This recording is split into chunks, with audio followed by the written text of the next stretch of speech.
I've always considered myself to be more of an inventor, but people have told me that, you know, you're an artist. And I think their brains both work exactly the same way, but they go down a different path. You do need a spark of creativity to make a step forward, to make something, to create something.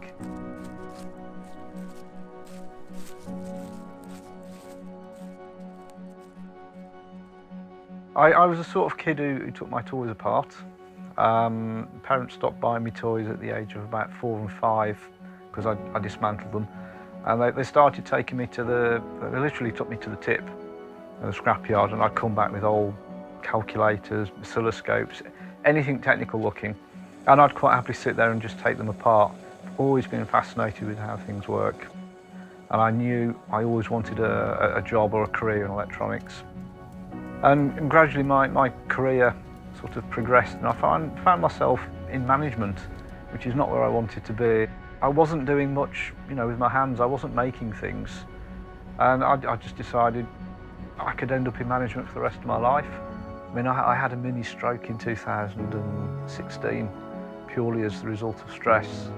So I need to do something. It was literally a hobby.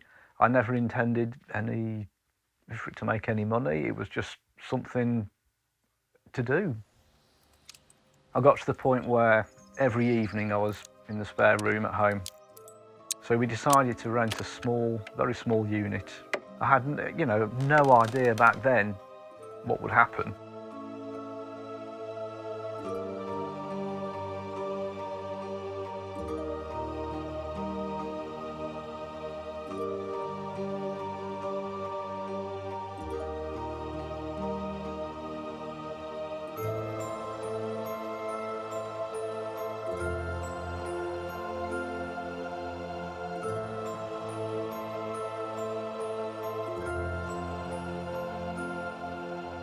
I remember when I took apart an old calculator and it had got these Nixie tubes inside, and I thought, I can do something with them.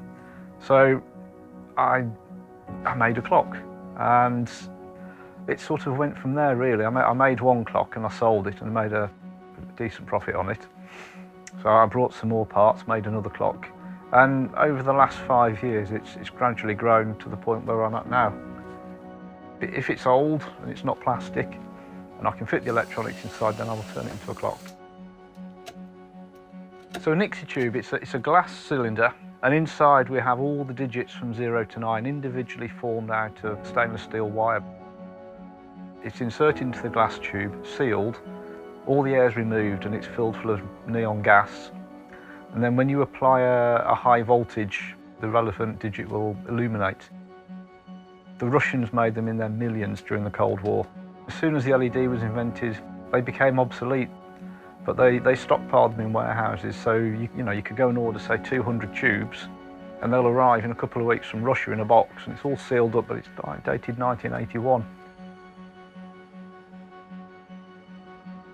People have told me that, you're an artist, you do make some very nice things, and I put it to the test. I submitted a couple of pieces to the International Arts and Crafts Design Award, and I came joint second worldwide. It was a very humbling moment, to be honest, because it had never even entered my head that they were art. I think the best definition of art is something that you look at and you enjoy and appreciate. And I think if it does that to you, then it's art. It takes something creative to get artistic or to make discoveries and breakthroughs in the realm of science and technology. I think everybody has a creative streak inside them. If there was no creativity, nothing would get invented, nothing would get recorded, and I think it's the thing which drives people on.